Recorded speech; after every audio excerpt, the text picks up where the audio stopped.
Now let's come back to our topic जो कि हमारे पास था three kingdom classification. Ernst Haeckel in 1866 introduced a new kingdom named as Protista to accommodate the organisms exhibiting characters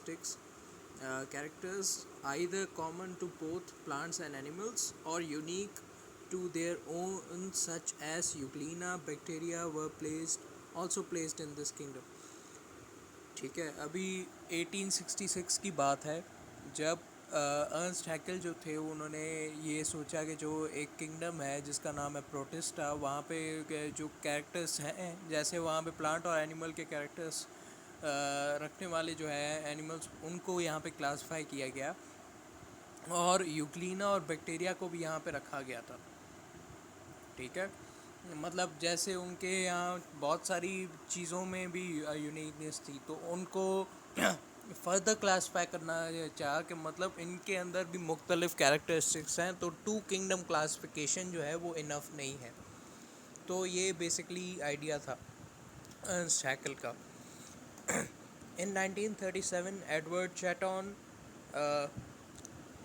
clarified the concept of prokaryotic and eukaryotic to describe the cellular characteristics of organism. ठीक है. अब जो यहाँ पे आपके पास मिलता है कि प्रोकैरियोटिक और यूकैरियोटिक, जिसके ऊपर आपकी पूरी जो बायोलॉजी अगर आप देखें तो बेसिक मोस्ट टर्म है, सबसे बेसिक टर्म है. प्रोकैरियोटिक जो है वो एक के अंदर ट्रू न्यूक्लियस होता है, एक के अंदर ट्रू न्यूक्लियस नहीं होता, उनके अंदर ऑर्गेनाइजेशन की प्रॉब्लम्स होती हैं. तो ये जो है उसके अंदर आपके पास नज़र आता है. तो एडवर्ड चैटन ने यही बात की थी. In 1930s, electron microscopy revealed two distinct patterns among the single-celled organisms. ठीक है. किंगडम प्रोटेस्टा में भी उन्होंने जो है 1930s के अंदर ये डिस्टिंक्ट पैटर्न, मतलब यानी मुख्तलिफ जो पैटर्न थे उनके अंदर नज़र आ रहे थे.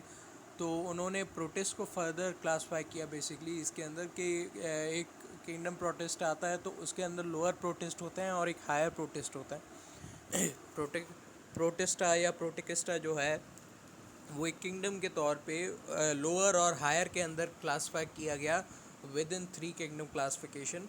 तो यहाँ पे बात की गई कि लोअर प्रोटिस्ट जो है वो प्रोकैरियोटिक होते हैं और यूनिसेलुलर होते हैं. बैक्टीरिया और साइनोबैक्टीरिया उनकी टाइप्स होती हैं, जबकि हायर प्रोटिस्ट जो है वो उनके पास उनके टोटली ऑपोजिट होते हैं. वो यूनिसेलुलर भी हो सकते हैं या मल्टी सेलुलर भी हो सकते हैं. सही है.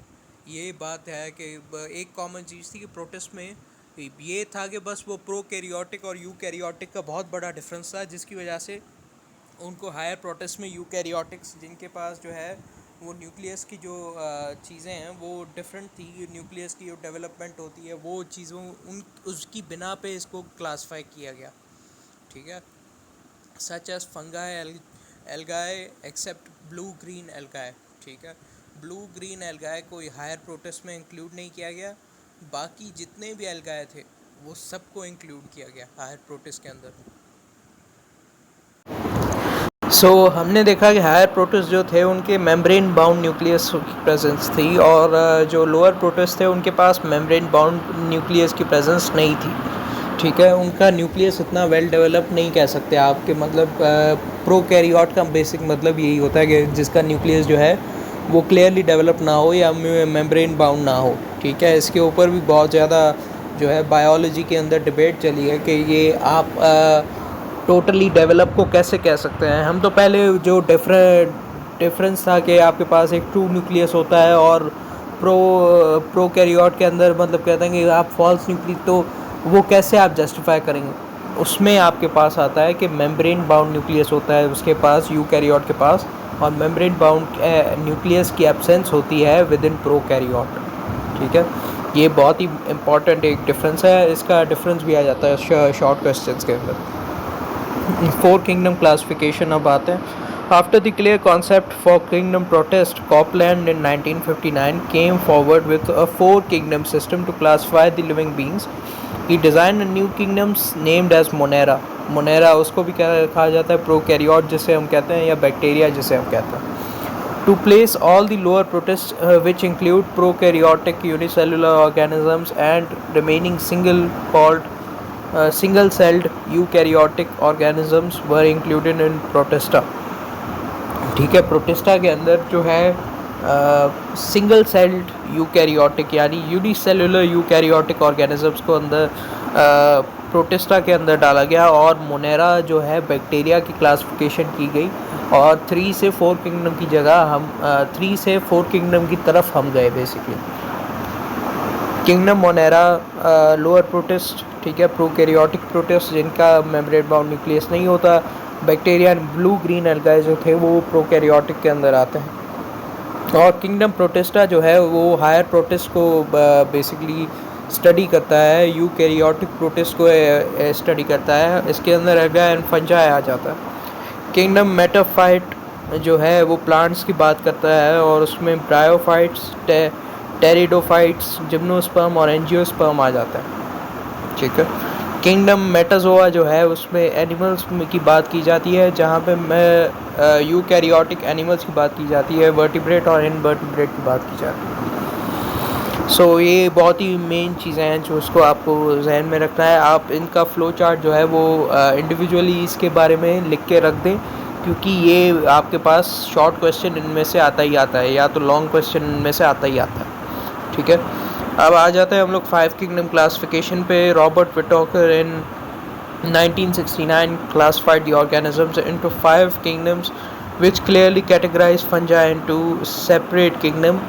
This system classification was based on cellular structure and body organization, unicellular prokaryote, unicellular and multicellular eukaryotes, ठीक है। यहाँ पे मोड ऑफ न्यूट्रिशन की बात की जाए तो यहाँ पे ऑटोट्रॉफ्स थे जो जिसको प्लांट्स हम कहते हैं। ऑटोट्रॉफ बेसिकली जो अपना फूड खुद बना सकते, मतलब फूड वो जो है उनको ऑब्टेन कर सकते हैं बेसिकली इनऑर्गेनिक इन्वायरमेंट से, अपनी इन्वायरमेंट से वो कर सकते हैं। हेट्रोट्रॉफ जो हैं वो डिपेंडेंट होते हैं। Ingestive heterotroph animals and absorptive heterotroph, ठीक है। एक तो हो गया इंजेस्टिव, जैसे इंजेस्टिव हेट्रोट्रॉफ जैसे एनिमल्स हम हैं, ठीक है, हम खाते हैं, बेसिकली किसी चीज़ को डाइजेस्ट करते हैं, किसी चीज़ को खाते हैं। एब्जॉर्ब होना यानी वो उस चीज़ के सामने, आप जैसे अगर फंजाई की ईटिंग की वीडियो देखें, अगर आप कहीं भी आपको यूट्यूब पे मिल जाएगी कि फंजाई कैसे चीज़ों को खाता है, तो वो बेसिकली वहाँ पे फंगस डेवलप होता है बेसिक, और वो जो चीज़ें हैं वो गायब हो जाती हैं, वो एक तरीके से जज्ब हो जाती हैं, एब्जॉर्ब हो जाती हैं। तो इसी वजह से इसको एब्जॉर्प्टिव हेट्रोट्रॉफ्स के अंदर फंजाई को क्लासिफाई किया जाता है। यहाँ पे आपके पास एक और एक्टिविटी दी हुई है जहाँ पे draw linkage chart to show the establishment of 5 kingdom system that include 2 to 5 kingdom classification, ठीक है। आपके पास यही चार्ट यहाँ पे लिंकेज चार्ट आप बना सकते हैं, इसको आप रेफरेंस के तौर पे ले सकते हैं, इसको आपको याद रखना है। अगर आपने इससे कॉन्सेप्ट क्लियर कर दिया ना, तो आपके पास तो पता ही होगा कि इसको बारे में लिखना क्या है, तो आपको इतने वो क्वेश्चन आंसर्स के लंबी करने की ज़रूरत नहीं पड़ेगी। पहले आप फ्लो चार्ट बना लें, दिमाग में एक मैप बना लें, उसके बाद आप आगे पहुंच सकते हैं। अब आ जाते हैं हमारे पास 5 किंगडम क्लासिफिकेशन, अब तक की जो सबसे मोस्ट एक्सेप्टेड जो क्लासिफिकेशन करंटली भी दुनिया में जो चल रही है। उसके बाद भी एक जो है वो मोनेरा के हिसाब से जो है वो एक 6 किंगडम क्लासिफिकेशन भी आई है, लेकिन वो आपकी बुक में डिस्कस नहीं की गई। तो 5 किंगडम तक ही जो है वो बात की जा रही है, लेकिन 80s तक ये बहुत ही ज़्यादा एक प्रोमिनेंट क्लासिफिकेशन थी जिसको माना जाता था, और इसको बायोलॉजी के अंदर इम्प्लीमेंट किया गया था, इसको अमल में लाया गया था।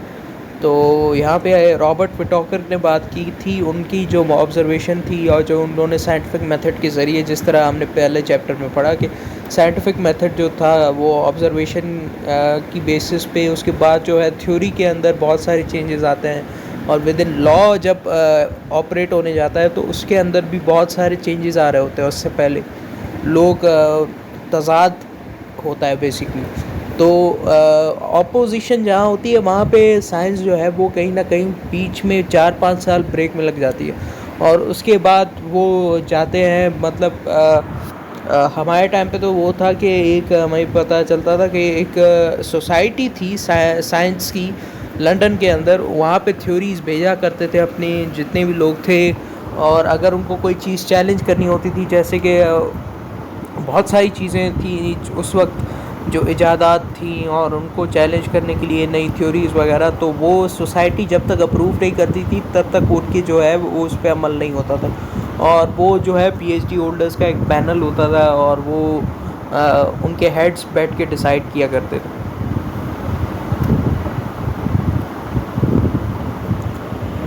अब cellular structure and body organisation, ठीक है, यहाँ पे यूनिसेलुलर प्रोकैरियोट, ठीक है, सिंगल सेल और जो मेम्ब्रेन बाउंड न्यूक्लियस नहीं रखते हो, यूनिसेलुलर प्रोकैरियोट, ठीक है। उसके बाद है यूनिसेलुलर एंड मल्टीसेलुलर यूकैरियोट्स, ठीक है, जिनके पास मेम्ब्रेन बाउंड न्यूक्लियस तो है, लेकिन वो सेल के बिना पे वो सिंगल सेल भी हो सकता है, मल्टीसेलुलर भी हो सकता है, ठीक है। जैसे हमने ऊपर पढ़ा था कि मल्टीसेलुलर और यूनिसेलुलर उन दोनों के अंदर आ सकते हैं। यहाँ पे जैसे हमारे पास कहाँ गया एक जी, यहाँ पे जैसे हमारे पास दिया गया था कि यूकैरियोटिक यूनिसेलुलर है, और यहाँ पे मल्टीसेलुलर ऑर्गेनिजम्स भी आ सकते हैं। उसी के चलते चलते चीज़ों को जो है वो वह मतलब मॉडिफाई करते गए, ठीक है, मॉडिफिकेशन होती रही है बेसिकली। सो इसके बाद आते हैं हम लोग अपने किंगडम क्लासिफिकेशन पे। 5 किंगडम क्लासिफिकेशन जो उससे पहले सॉरी हम मोड ऑफ न्यूट्रिशन रह गया हमारा। मोड ऑफ न्यूट्रिशन के अंदर हमारे पास आ जाते हैं 3 कैटेगरीज। एक तो मैंने आपको पहले भी बताया, इंजेस्टिव एंड हेटरोट्रॉफ की 2 क्लासिफिकेशन है, एक एब्जॉर्प्टिव हेटरोट्रॉफ और एक इंजेस्टिव हेटरोट्रॉफ, ठीक है। इंजेस्टिव वो हैं जो कि खाएंगे चीज़ों को, एब्जॉर्ब वो हैं जो जज्ब करेंगे उस चीज़ को, ठीक है, और ऑटोट्रॉफ वो हैं जो प्लांट्स की हैं बेसिकली। तो वो ऑटोट्रॉफ जो हैं वो अपना खाना खुद बनाते हैं, मतलब उनके एक डिपेंडेंसी नहीं होती है हेटरोट्रॉफ की तरह। So starting of with kingdom Monera, it includes prokaryotes, bacteria and cyanobacteria, ठीक है। बैक्टीरिया और साइनोबैक्टीरिया इसके अंदर आ जाते हैं। यहाँ पे आपके पास स्ट्रक्चर दिया हुआ है बैक्टीरिया और साइनोबैक्टीरिया का। यहाँ पे जो हेट्रोसिस्ट है, एकाइनेट्स और वेजिटेटिव सेल, ये पहले उस टाइम पे जब 2019 के टाइम पे मैं बात करूँ तो वो हमारे पास होती थी, लेकिन वो होती थी पंजाब टेक्स्ट बुक बोर्ड की ना। तो अभी ये आपके पास आ चुकी है सिंध टेक्स्ट बुक बोर्ड में भी, कि यहाँ पे आपके पास स्ट्रक्चर आ गए हैं प्रॉपर, बैक्टीरिया हो या मोनेरा हो या प्रोकैरियोट या जो भी आप कहें इसको। सो यहाँ पे बैक्टीरियल स्ट्रक्चर दिया गया है, ठीक है। ये बैक्टीरियल स्ट्रक्चर बहुत इम्पॉर्टेंट है, ये भी इसकी भी डायग्राम जो है वो बहुत इम्पॉर्टेंट है एक तरीके से। तो आपको ये भी याद होना चाहिए कि किंगडम मोनेरा की कौन सी डायग्राम्स हैं और कैसे होती हैं। उसके बाद हम आते हैं, हमारे पास किंगडम प्रोटेस्टा है। It is a place for all eukaryotic unicellular organisms except yeast, ठीक है। यीस्ट को एक्सक्लूड करते हुए बाकी जितने भी यूकैरियोटिक यूनिसेलुलर ऑर्गेनिजम्स हैं वो सब इस प्रोटेस्टा के अंडर आएंगे। Which some of them have the features of both plant and animal like. Most protists are aquatic. It includes protozoa and unicellular algae, ठीक है। प्रोटोजोआ और यूनिसेलुलर algae को मिला के बनता है आपके पास प्रोटिस्ट ओवरऑल, ठीक है। यहाँ पे प्लांट और एनिमल लाइक दोनों जो कैरेक्टरिस्टिक्स हैं वो रिजेंबल कर रहे होते हैं। सो इसको हम किंगडम प्रोटेस्टा के अंदर कंसिडर करेंगे। यहाँ पे आपके पास 2 एग्जाम्पल दिए गए हैं, पैरामीशियम और एल्गाए के। तो एल्गाए और पैरामीशियम, इनकी कभी कभार आपके पास अकरेंस भी आ जाती है। सो वो अकरेंस भी बहुत इम्पोर्टेंट हो जाती है एक लिहाज से, अगर हम इसको डिस्कस करें तो। इसके बाद है आपके पास किंगडम फंजाई, ठीक है। एब्जॉर्प्टिव हेटरोट्रॉफ्स भी कहा जाता है इन्हें, ठीक है। आपके पास मशरूम और म्यूकोर जो है इसका टाइप है। यहाँ पे बहुत ही एक इम्पॉर्टेंट चीज़ जो यहाँ पे लिखी गई है ये है कि ये एब्जॉर्प्टिव हेटरोट्रॉफ्स होते हैं, ठीक है। मैंने आपको ये बताया कि ये क्या होते हैं, एब्जॉर्प्टिव हेटरोट्रॉफ्स होते हैं, मतलब ये खाने को जज़्ब करने की ताकत रखते हैं, ठीक है। ये इंजेस्ट नहीं करते। तो अगर आपके पास MCQ आ जाता है तो आपके पास पता होना चाहिए कि ये क्या है। मल्टी सेलुलर होते हैं, ठीक है, मल्टीपल सेल से बने होते हैं। यूकैरियोटिक, जो कि मेम्ब्रेन बाउंड न्यूक्लियस होता है इनके अंदर, फंजाई के अंदर। दे आर ए क्लोरोफिलस, इसका मतलब ये है कि क्लोरोफिल इनके अंदर नहीं होता, ठीक है, क्लोरोफिल की एब्सेंस होती है। ए आप कह सकते हैं, अगर आपके पास ये होता है ना कि ए को आप जो है, हमारी एक टीचर ने बताया था कि आप ए को आप ये भी कह सकते हैं कि ये एब्सेंस होती है उस चीज़ की गैर मौजूदगी को आप ए कंसिडर करते हैं। जैसे कि आपके पास बहुत सारी चीज़ें हैं कि ये हो गया आपके पास क्लोरोफिलस और ए क्लोरोफिलस। सिमिलरली अगर आपके पास ये भी हो कि आप नॉन भी लगा सकते हैं, नॉन क्लोरोफिलस भी कह सकते हैं, ए क्लोरोफिलस भी कह सकते हैं, ठीक है। तो आप इससे जो है एक डिफरेंस ड्रॉ करने में आसानी होगी आपको। They have cell wall made up of mainly chitin, ठीक है। काइटिन से बना हुआ, काइटिन से मिला हुआ जो है वो इनको सेल वॉल मिलता है, जिसको हम पेप्टाइडोग्लाइसिन भी कहते हैं। सॉरी, आपके पास पेप्टाइडोग्लाइसिन जो है वो आपके पास किंगडम मोनेरा का सेल वॉल बनाता है, बैक्टीरिया का सेल वॉल बनाता है। जो बैक्टीरिया के अंदर सेल वॉल होता है वो आपका पेप्टाइडोग्लाइसिन का बना होता है, और किंगडम फंजाई के अंदर आपके पास काइटिन का बना होता है, ठीक है। तो इसको काइटिनस भी कहा जाता है सेल वॉल। तो अगर आपके पास काइटिन आए या काइटिनस आए, काइटिनस मतलब यही होता है कि काइटिन पे ही मुश्तमिल होता है बेसिकली। तो आप किंगडम फंजाई आपको पता होना चाहिए कि आप उसमें क्या सेलेक्ट करेंगे। या आप जो है शॉर्ट क्वेश्चन अगर आपके पास आ जाता है तो आप पहले तो सबसे पहले यही जो चीज़ है आपके पास कि आप बताते हैं कि इनकी बेसिक्स क्या हैं। जैसे सिंध बोर्ड में आपको दिया गया है कि पहले आप लिखेंगे मल्टी सेलुलर यूकैरियोटिक फंजाई, ठीक है। आपके पास आ जाता है शॉर्ट क्वेश्चंस में से कि किंगडम फंजाई, किंगडम प्रोटिस्टा और किंगडम मोनेरा के कोई भी 3 कैरेक्टरिस्टिक्स पता है, ठीक है। तो आप वो उसमें लिख सकते हैं कि ये जो है इनके पास आप इनके बुलेट पॉइंट्स बना लें। बुलेट पॉइंट्स में आप लिख सकते हैं, तो बुलेट पॉइंट्स आए जितने आपके पास पैराग्राफ में दिए होंगे। तो नोट्स बनाने का बेसिकली यही फ़ायदा होता है कि आप बुलेट पॉइंट्स में बेसिकली उनको यूज़ कर सकते हैं, यूटिलाइज़ कर सकते हैं। Kingdom Plantae, it includes all multicellular eukaryotic photosynthetic organisms. They have cell wall mainly made up of cellulose. cellulose से बना हुआ इनके पास सेल वॉल होता है। जब हम बैक्टीरिया की बात कर रहे थे तो पेप्टाइडोग्लाइसिन था, फंजाई के अंदर काइटिन होता है और प्लांटे के अंदर सेल्यूलोज होता है, ठीक है। It includes multicellular algae, bryophytes, pteridophytes, gymnosperm and angiosperm. ये इसके एग्जाम्पल दिए गए हैं कि मल्टी सेलुलर एल्गी भी होती है इसके अंदर, ठीक है। कुछ उसका पार्ट जो है वो आपके पास यहाँ पे प्रोटिस्टा के अंदर आता है एल्गी का, ठीक है। जैसे यहाँ पे यूनिसेलुलर एल्गी है, तो आपके पास मल्टी सेलुलर एल्गी जो आएगा वो प्लांटे के अंदर आएगा, ठीक है। अब आपके पास टेरिडोफाइट्स, ठीक है। अब ये एक चीज़ नहीं है इसके अंदर कि टेरिडोफाइट्स बेसिकली है क्या।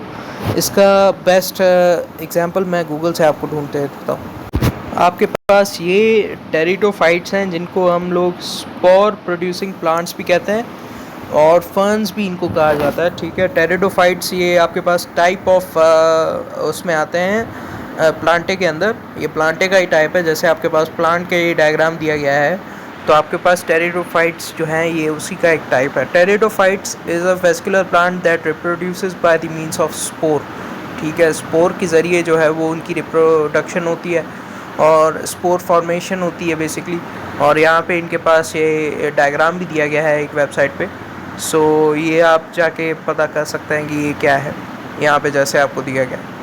तो ये टेरिडोफाइट्स और स्पोरोफाइट जनरेशन जो है उसकी बात की जा रही है, तो आप इससे आइडिया लगा सकते हैं कि ये क्या है।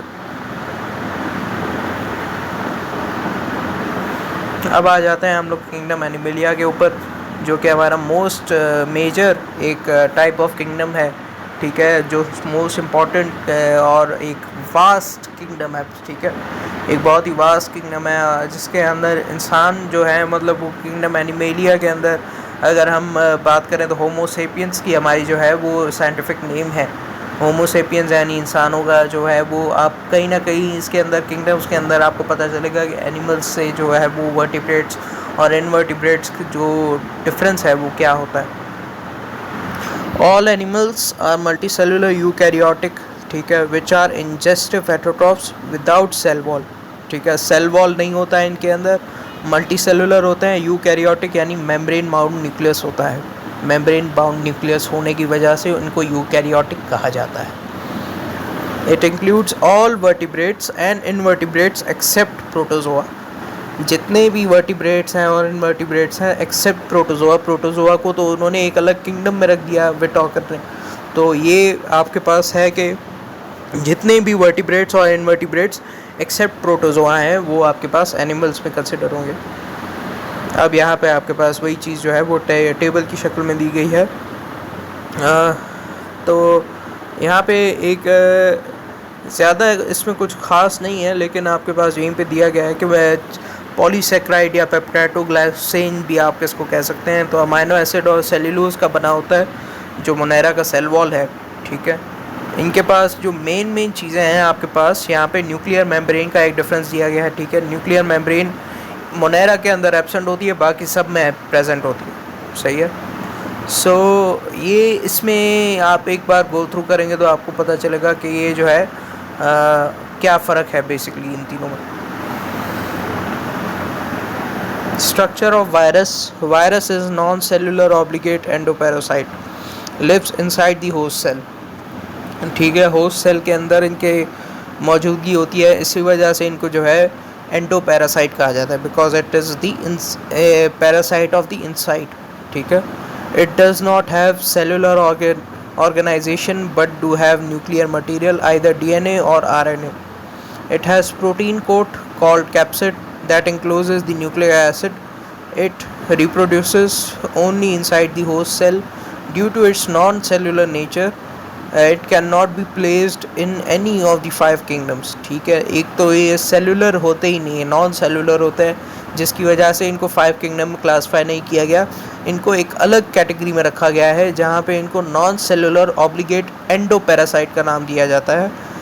मतलब वो पैरासाइट तो वो होते हैं जो नुकसान करने वाली जो चीज़ होती है बेसिकली। तो एंडोपैरासाइट से मुराद ये कि जो सेल के अंदर हो, ठीक है। सेल के अंदर वो जब वो किसी को नुकसान पहुंचाए, पैरासाइट क्या करता है, वो अपने जो होस्ट सेल को होता है वो एक तरीके से डिस्ट्रॉय कर देता है, उसको ख़राब कर देता है, उसको डैमेज कर देता है, ताकि वो अपनी खुराक हासिल कर पाए, ताकि वो अपना सर्वाइवल पूरा कर सके, ठीक है।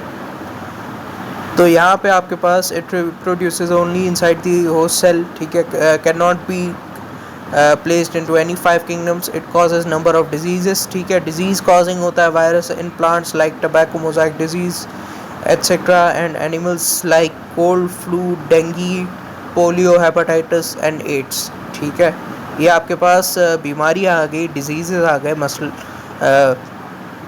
मिसाल के तौर पे आपके पास दिया गया है डेंगू, पोलियो, हेपेटाइटिस, एड्स, ये सारे जो है वायरस इनके अंदर पाया जाता है। जब इनकी इंस्पेक्शन की जाती है तो आपको पता चलता है कि ये वायरस कॉजिंग जो है, मतलब वो वायरस एक तरीके से डिजीज़ कॉजिंग एक ऑब्लिगेट एंडोपैरासाइट है, सही है। तो prions and viroids are also non cellular parasites so can not be placed into 5 kingdom classification, ठीक है। नॉन सेलुलर पैरासाइट्स होते हैं प्रायंस और वायरॉइड्स, तो इनको जो है 5 किंगडम क्लासिफिकेशन के अंदर हम नहीं डाल सकते, सही है। तो क्योंकि नॉन सेलुलर पैरासाइट्स होने की वजह से ही प्रायंस एक बेसिकली प्रोटीन होते हैं, ठीक है।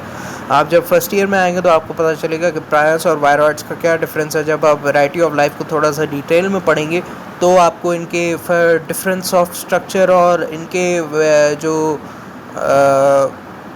वे ऑफ स्प्रेडिंग होता है, वे ऑफ वेरिएशन होता है, वो आपको डिटेल में पता चलेगा कि क्या है।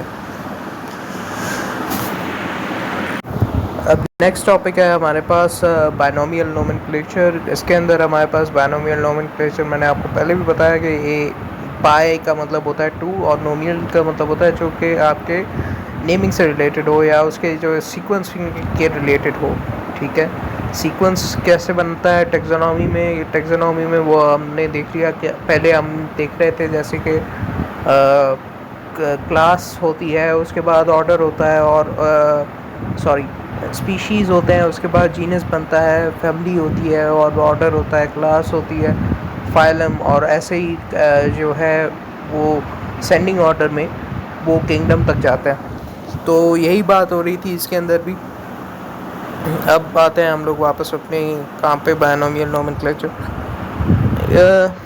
कैरोलस लीनियस, ठीक है, Swedish naturalist and explorer who was the first to frame principles for defining natural genera and species of organisms and to create a uniform system for naming them। ठीक है, यहाँ पे इनके डेफिनेशन दी थी natural genre की और species of organisms की, और उसका ही नेमिंग का सिस्टम दिया था जिसको हमने बायनोमियल नोमेनक्लेचर कहते हैं। The advantages of scientific over common names are that they are accepted by speakers of all languages। ठीक है, इन्होंने यहाँ पे जो एक लैंग्वेज का इंतखाब किया वो इस वजह से था क्योंकि अगर एक लैंग्वेज में वो लिखेंगे तो वो जो है जितने भी स्पीकर्स हैं उसको एक्सेप्ट करेंगे। अगर आपको पता हो कि जो साइंटिफिक नेमिंग के लिए सोसाइटीज़ बनी हुई हैं, ठीक है, वहाँ पे आईयूपैक जो अब आपके पास ऑर्गेनिक जो कंपाउंड्स होते हैं उनकी भी नेमिंग होती है। तो सिमिलरली यहीं पे टेक्सोनॉमी का भी जो है नेमिंग होती है, वहाँ पे कॉमन नेम्स बनाए जाते हैं ताकि मसला ना हो और नेमिंग में आइडेंटिफिकेशन में मसला ना हो और टू दी पॉइंट मतलब बात की जाए, ताकि अगर कोई एक कल्चर का बंदा है वो उसको कोई नाम देगा, वरना मल्टीपल कल्चर्स के नाम जो हैं वो लोग अपने अपने नाम देंगे तो वो साथ में नहीं जा पाएगा।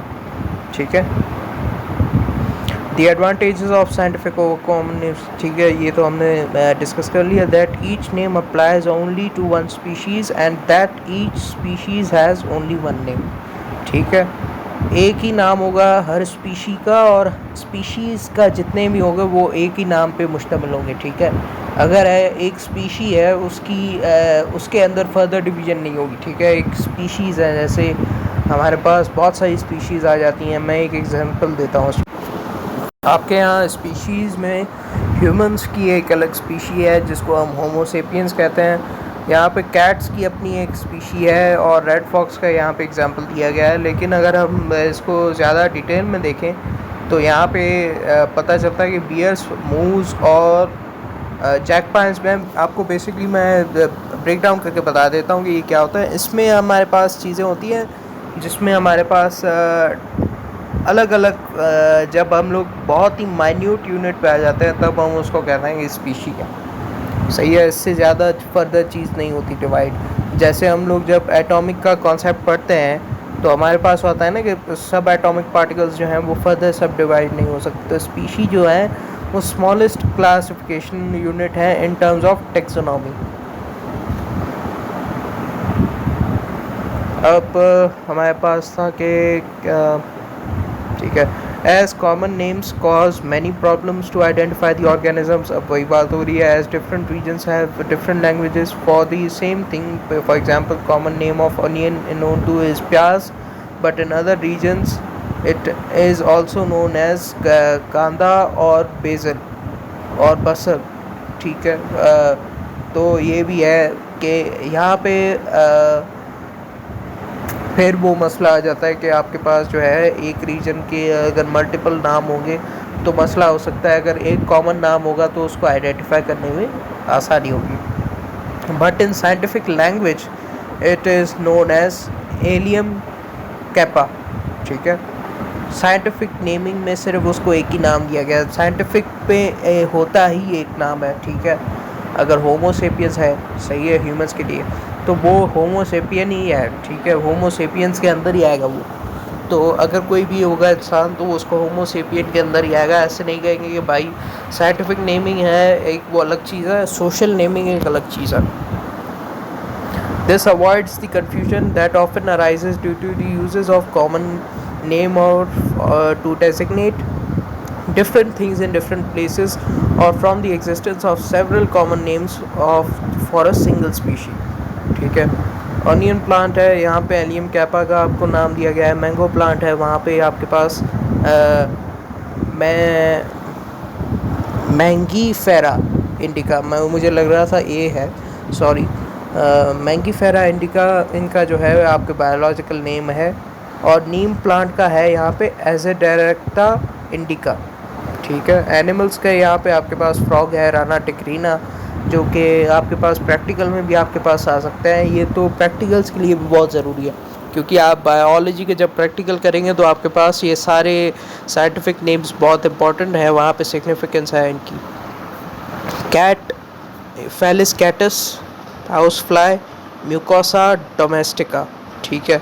हाउस फ्लाई, हाउस होता ही डोमेस्टिक है, सो डोमेस्टिक अगर आप देखें तो इनका कहीं ना कहीं ऐसे ही बनाया गया है ताकि आसानी हो. ठीक है. अगर हम लोग हाउस फ्लाई स्पेनिश में एक अलग चीज़ है, ठीक है, अरबिक में उसको एक अलग चीज़ कहा जा रहा है. हाउस फ्लाई सिमिलरली उर्दू में आप लोग कोई उसका अलग नाम रखेंगे, तो वो कॉमन उसको रखने के लिए साइंटिफिक नेमिंग दी गई है.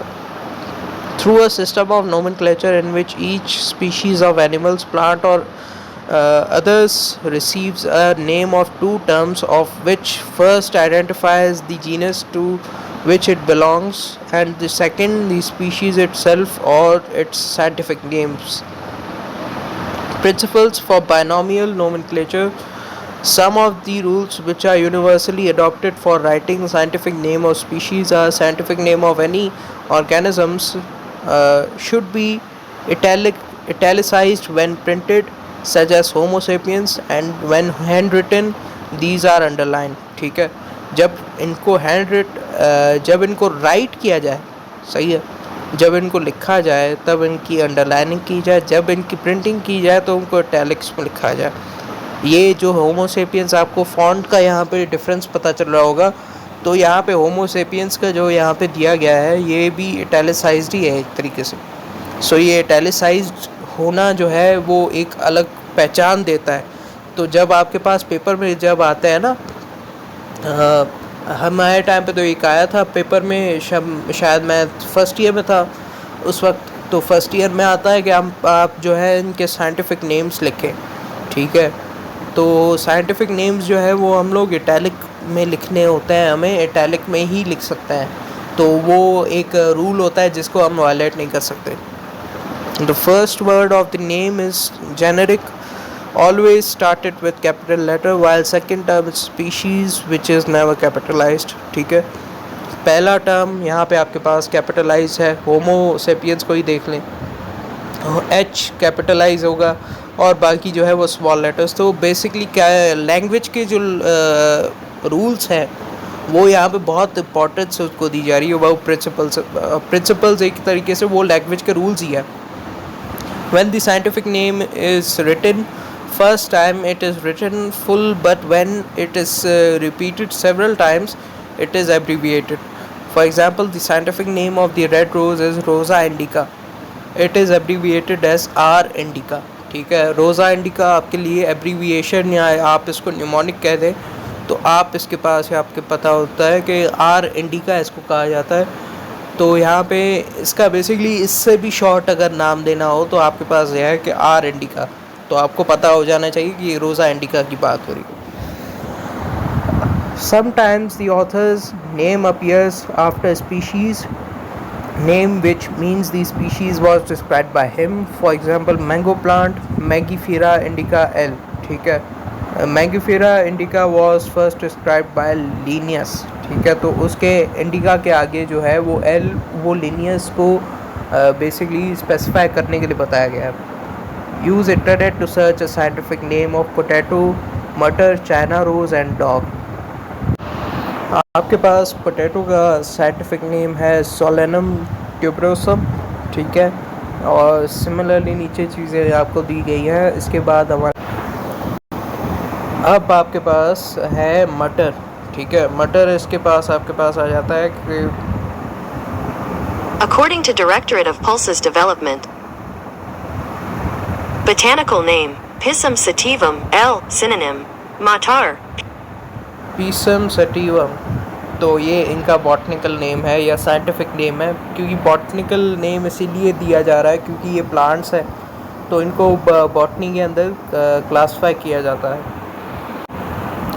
अब आपके पास चाइना रोज़ जो है उसको कहा जाता है हिबिस्कस रोज़ा सिनेंसिस। ठीक है, ये आपके पास हो गया तीसरा। डॉग का आपके पास है कैनिस ल्यूपस फेमिलियरिस। ठीक है, आपके पास ये सब के साइंटिफिक नेम्स जो क्लास एक्टिविटी के अंदर मेंशन थे वो सब आ गए। सो हमने देखा कि क्लास एक्टिविटी के अंदर जो क्लास एक्टिविटी है बेसिकली आपके पास अच्छा है कि आपके पास ब्लैंक्स दिए गए ताकि आप जो है प्रैक्टिस करते रहे, क्योंकि प्रैक्टिस से ही आपकी जो है परफेक्शन आएगी और आप इंशाल्लाह बोर्ड में अच्छा परफॉर्म कर पाएंगे। तो ये है आपने देखा पोटैटो का, हमने देखा मटर देखा, चाइना रोज़ देखा, डॉग देखा, तो हमें पता चलता है कि इनके जो साइंटिफिक नेम्स हैं ये आपके पास पहले मैंने आपको एक्सप्लेन कर दिया। Conservation of biodiversity. ठीक है, Pakistan is one of few countries in the world to have every kind of geological structure. ठीक है, पाकिस्तान एक ऐसा मुल्क है बहुत सारे मुल्कों में से जिसके पास जियोलॉजिकल क्या मतलब जो ज़मीनी चीज़ें हैं आपके पास, जैसे जियोलॉजिकल स्ट्रक्चर, जैसे आपके पास ये जितनी भी आपके पास चीज़ें हैं, ठीक है, वो जियोलॉजी के अंदर कितनी कंट्रीब्यूट करती हैं आपको मैं बताऊँ। आपके पास जितने भी ये लैंडस्केप्स हैं, सही है, आपके पास फॉरेस्ट है, हिल है, प्लेट्यूज़ हैं, ये आपके पास एक तरीके से जियोलॉजिकल स्ट्रक्चर में होने का ये कंट्रीब्यूट करते हैं। There are coastal areas along the Arabian Sea and mountains of Karakoram range in the north part of Pakistan. This diversity contains diversified habitats and landscapes that support a rich biodiversity of both fauna and flora. ठीक है, fauna and flora बहुत important है। आपके पास flora मतलब होता है plants और fauna मतलब होता है एनिमल्स। तो ऐसी कौन सी चीज़ जो आपको मुख्तलिफ बना रही है बाकी मुल्कों से, तो हमारे पास भी वही है कि बायोडाइवर्सिटी हमारे पास इतनी है। तो पाकिस्तान की ख़ुद की एक इम्पॉर्टेंट फ़ोना और एक फ़्लोरा का एक चार्ट है बेसिकली, जिससे पता चलता है कि फ़ोना फ्लोरा हमारे पास कितनी मुख्तलिफ तरह की है यहाँ पर। During the last 2-3 decades a number of animals and plant species have been threatened or endangered, mainly due to overexploitation and loss of natural habitat। सही है, हमारे पास जो है वो वक्त के साथ साथ बहुत सारी जो स्पीशीज़ हैं उनको इंडेंजर किया गया है और उनको एक तरीके से आइसोलेट किया गया है, जिसकी वजह से वो ख़तरे बढ़ते जा रहे हैं जो कि हमारे हैबिटेट या हमारे इकोसिस्टम को बेसिकली एक तरीके से नुकसान पहुंचा रहे हैं। Factors like deforestation, overgrazing, soil erosion, salinity and waterlogging are posing major threats to the remaining biodiversity of the country। ठीक है, आपके पास जैसे यही है, डिफॉरेस्टेशन होती है, ओवरग्रेजिंग क्या होता है, वो आपके पास डिटेरियोरेशन होती है, एक तरीके से डिस्टर्बेंस या डिस्ट्रक्शन होती है प्लांट कम्युनिटी की। सही है, तो हम उसे कहते हैं ओवरग्रेजिंग या डिटेरियोरेशन, आप उसको नाम दे सकते हैं। सॉइल इरोजन होती है, सैलिनिटी होती है, मतलब सैलिनिटी मतलब पानी का ख़राब होना, वाटर लॉगिंग का भी बहुत बड़ा मसला है, जिसके बाद जो बायोडाइवर्सिटी है उसको बहुत ही नुकसान पहुंचता है। The continuing loss of forest habitat with its associated fauna and flora will have serious implications for the nation's other natural and agricultural ecosystems. To overcome all these problems, biodiversity should be paid attention in order to save the organisms from being endangered। ठीक है, conservation simply is the way of caring, saving the species inhabit on earth from dangers। सही है, यहाँ पे conservation की बात की जा रही है क्योंकि कैसे हम बचा सकते हैं ताकि जो डिस्ट्रक्शन हुई है उसको रोका जा सके। सही है, जो डेंजर्स आपके पास हो रही हैं, जैसे मसले मसाइल हो रहे हैं आपके पास, तो उनको कम करने के लिए कैसे हम लोग कर सकते हैं, वो आपका है कंजर्वेशन के ज़रिए, जो कि आपके स्पीशीज़ को आप बचा सकते हैं, उनको आप बचा सकते हैं किसी भी डेंजर या थ्रेट से। सही है। Reasons to conserve biodiversity. Biologists warn that global ecosystem would be collapsed if biodiversity continues to be reduced at the same rate. Therefore, it is mandatory to conserve life on Earth in order to make nature stable. सही है। Nature को stable बनाने के लिए उनको जो है conservation of environment बहुत ज़रूरी है। Some of key points are highlighted below. Human should conserve biodiversity because of its benefit, for example, services and biological resources which are essential to live our life on earth. सही है, humans को आप conservation जो है वो करनी चाहिए biodiversity की, क्योंकि आपके ये लॉन्ग टर्म में रिसोर्सेज भी प्रोवाइड करते हैं और सर्विसेज भी करते हैं आपको, ताकि आपकी लाइफ जो है वो अर्थ पे बेहतर हो सके। बायोडाइवर्सिटी बूस्ट इकोसिस्टम प्रोडक्टिविटी यानी जितना फ़ायदा उतना मतलब आपको होगा where each species can easily survive in their habitat. If the one will not conserve biodiversity, so food chain and ecosystem will be in balance. सही है। फूड चेन और इकोसिस्टम, जो फूड चेन आपका चल रहा होता है ना, जैसे आपने खाना खाया, ठीक है, तो वो जो है वो उसमें कुछ अगर आपने कोई जानवर खाया, सही है, तो वो पहले वो एक चेन चल रही होती है, ठीक है। उस फूड चेन को और इकोसिस्टम को भी बैलेंस करने के लिए बहुत ज़रूरी है, क्योंकि आप जब होगा ही नहीं कुछ खाने के लिए तो खाएंगे क्या। तो ये भी है कि खाने से वो कम हो रहे हैं। खैर, वो अपनी एक बहुत ही स्ट्रॉन्ग डिबेट है जो कि चल रही है इस वक्त करंटली भी दुनिया में, कि एनिमल कंजर्वेशन के लिहाज से क्या सबको वेजिटेरियन हो जाना चाहिए।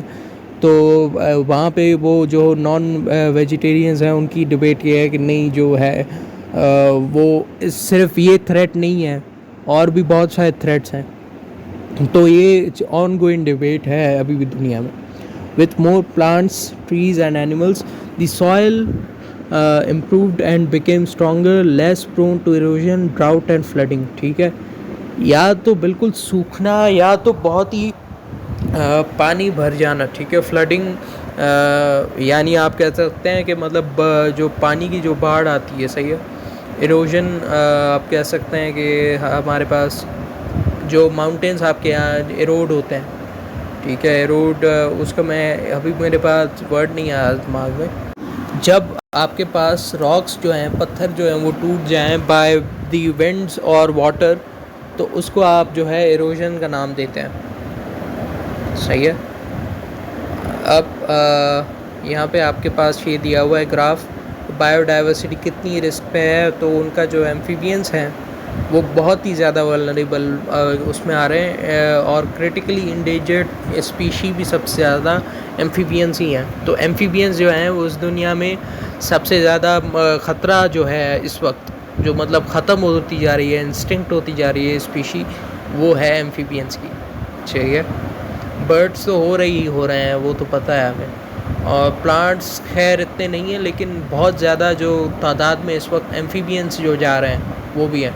और मैमल्स जिसके अंदर जानवर आते हैं, ठीक है, वो भी एनिमल्स जो हैं वो बहुत सारे इंडेंजर्ड और एक्सटिंक्ट होते जा रहे हैं, मतलब उनकी स्पीशी बहुत कम होकर रह गई है, तो वो भी है। Problems associated to conserve biodiversity in Pakistan. The article from 2009, Biodiversity in Pakistan Key Issues, identified some of the primary challenges to important biodiversity action plan are lack of awareness of environmental issues on part of decision makers and civil society, weak governance, slow decision making processes, inability to conceptualize policy, and lack of distinction between public and private interest. सही है, यहाँ पे आपके पास awareness, जो शऊर की जो कमी है उसकी वजह से इसके एक्शन प्लान पे ज़्यादा ध्यान नहीं दिया गया है, जो कि एक नुकसान पहुंचा रहा है बायोडाइवर्सिटी को। गवर्नेंस का ख़राब होना, जैसे हमारे यहाँ बहुत सी सियासी चीज़ें हैं जो कि वहाँ पे निगलेक्ट किया जाता है चीज़ों को, उनको सीरियसली नहीं लिया जाता, सही है, तो वो उसकी बात हो रही है। Weak capacity of government departments, lack of individual capacity and incentives for performance, lack of funding, ठीक है, बहुत बड़ा मसला लैक ऑफ फंडिंग, पैसे भी नया होने की वजह से बीएबी को जो है वो रख के जो है मसले आ रहे हैं, और उसकी वजह से कोई भी प्रॉपर अभी तक एक्शन नहीं उठाया गया बायोडाइवर्सिटी के अगेंस्ट, जाकि जिसको हम कहेंगे बड़े पैमाने पे ये वाकई में एक सोशल अवेयरनेस लाने के लिए मसला हो रहा है, और इसमें वाकई में अमल हो रहा है। Problems associated to conserve biodiversity due to human interventions. The Intervention Union for Conservation of Nature, ठीक है, IUCN, reported that 75% of genetic diversity of agricultural crops has been lost. आपके पास जितनी भी 75% जो एग्रीकल्चरल क्रॉप्स की एक मुख्तलिफ जीन्स थी वो ख़त्म हो चुकी हैं। 75% वर्ल्ड फिशरीज़ ख़त्म हो चुकी हैं, और 1/3 of the coral reefs are threatened with extension. Coral reefs भी ख़त्म होते जा रहे हैं। Man is the factor which is directly involved in the destruction of biodiversity. The table shows some of the human intervention due to intervention in the loss of biodiversity. Urbanisation और industrialisation, बहुत ज़्यादा industries और urban areas में shift होना, जो कि over population होता है, और वो जो है वो बिल्डिंग्स बनाना, तो बायोडाइवर्सिटी उससे इफ़ेक्ट होती है। Deforestation, soil erosion, plant life destroy होना, लो रेनफॉल, क्लाइमेट चेंज होना, तो इससे बायोडाइवर्सिटी के फ़र्क पड़ता है। पॉल्यूशन जो है वो ग्लोबल वार्मिंग कॉज कर रहा है, जो बायोडाइवर्सिटी को ख़तरा है, जिससे ज़्यादा हंटिंग, ताकि जिसकी वजह से किलिंग ऑफ एनिमल्स और हंटिंग एनिमल्स वो भी एक ह्यूमन एक्टिविटी है, जिससे बायोडाइवर्सिटी को मसला आ रहा है। Habitat destruction, haunting and other killing intentional types, ठीक है, आपके पास यहाँ पे चार्ट दिया गया है। यहाँ पे येलो में कुछ चीज़ें हाईलाइटेड हैं, यहाँ पे सिमिलरली ब्लू में कुछ चीज़ें हाईलाइटेड हैं, और येलो में जो चीज़ें हैं वो इन्वेजिव स्पीशीज़ से इतना नहीं हो रहा है जितना आपके पास जो ब्लू एरिया है, जो हैबिटेट डिस्ट्रक्शन है, उससे हो रहा है, सही है। इसमें बताया जा रहा है कि यहाँ पे हंटिंग की वजह से, हैबिटेट डिस्ट्रक्शन की वजह से, और जितनी भी मैन मेड जो चीज़ें हैं, जो भी इंसान कर रहा है, वो ख़ुद के ये कैसे ही नुकसान पहुँचा रही है। Climate changes are not only pressure on our environments, habitat loss and degradation, pollution, over-exploitation and invasive species also play a significant role in biodiversity decline. These pressures are because of human invading activity. Deforestation causes and its effects on biodiversity. Forests cover 31% of the land area on our planet. They produce vital oxygen and provide homes for people and wildlife. Many of the world's most threatened and endangered species live in the forest, and billions of people rely on its benefits. Forests offer food, fresh air, clothing, medicine, and shelter. Forests play a critical role in reducing climate change because they act as carbon sink, soaking up carbon dioxide that would otherwise be free. ठीक है, the atmosphere and contribute the ongoing changes in climate patterns, but man is destroying this natural beauty by cutting them down for their sake of comfort, for his sake and comfort. इसमें cutting down of trees की बात हो रही है. Causes for deforestation is done deliberately but due to mining, paper making, urbanization, timber for making roads, agriculture expansion and livestock breeding. ठीक है, यहाँ पे एक चीज़ को बनाने के लिए दूसरी चीज़ को तबाह किया जा रहा है, जिसकी वजह से ओवरऑल एक बायोडाइवर्सिटी पे इम्पैक्ट आ रहा है. Effects of deforestation. Deforestation results with the great loss of biodiversity, such as increase in concentration of greenhouse gases, carbon dioxide, methane, water vapor, nitrous oxide, etc., which leads to global warming. Temperature will be high, causing glaciers melting, which is the reason of raising sea level and causes flood. अब इस यहाँ पे बहुत important बात की गई है कि सी लेवल क्या होता है. सी लेवल आपके पास जो है वो एक क्लाइमेट चेंज का ही एक पार्ट है. जिस सी लेवल जितना बढ़ेगा उतने आपके पास ज़्यादा बायोडाइवर्सिटी को ख़तरा है. सही है. जितना ग्लेशियर्स मेल्ट होगा तो सी लेवल आपके पास बड़ा होगा, क्योंकि ग्लेशियर मेल्ट वो होके पानी में जा रहा है ना. तो जब पानी आपके पास बढ़ रहा होगा तो वो फ्लड आपके पास ज़्यादा आ रही है. सही है. It is also the reason of habitat loss of wild life. Soil erosion, low rainfall due to no transpiration are also the result of deforestation. सही है. ट्रांसपायरेशन नहीं हो रही जिसकी वजह से लो रेनफॉल हो रही है, वो भी एक किस्म की जो है डिफॉरेस्टेशन की वजह से ही हो रहा है. कि डिफॉरेस्टेशन होगा तो वहाँ पे जो है वो ज़्यादा चांसेस बढ़ जाते हैं ट्रांसपायरेशन के. सही है. जब फॉरेस्ट ही नहीं होंगे तो आपके पास अल्टीमेटली वो ओवरऑल इम्पैक्ट डालेगा आपकी बायोडाइवर्सिटी पे. यही बात हो रही. Endangered and extinct species due to human activities such as entertainment of food animals are becoming endangered at a risk of extinction in future, or some have gone extinct. Surety of not finding the last individual of the species of the ecosystem. सही है. बहुत सारे तो इनमें से extinct हो ही चुके हैं. सही है. सम of endangered species are mentioned below. इसके पास आपके यहाँ पे आ जाता है लो बिल्ड वल्चर और green sea turtle, snow leopard, Marco Polo sheep, European otter, Balochistan forest dormouse, Indus river dolphin, Asian black bear और सिंध आइबेक्स. ठीक है. इनमें से बहुत सारों के तो आपके पास लास्ट स्पीशी भी नहीं मिले, तो उनका कोई निशान नहीं है. सही है. उनका कोई सुराख नहीं है कि वो कहाँ है इस वक्त. तो इसमें यहाँ पे आपके पास यही बात हो रही है. सो ओवरऑल हमने बायोडाइवर्सिटी जो है वो एंड कर दिया है अपना चैप्टर. तो बायोडाइवर्सिटी जो है वो किंगडम क्लासिफिकेशन से हमने स्टार्ट किया था. इंट्रोडक्शन टू बायोडाइवर्सिटी पढ़ा, उसके बाद हिस्ट्री पढ़ी, 5 किंगडम्स पढ़े, बायनोमियल नोमेनक्लेचर को हमने डिस्कस किया, और आखिर में हमने कंजर्वेशन ऑफ बायोडाइवर्सिटी पढ़ी.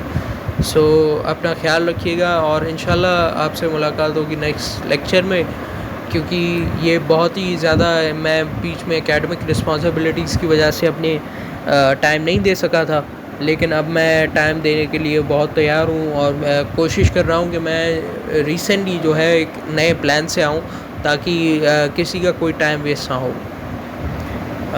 Take care. अल्लाह हाफ़िज़. Thank you very much.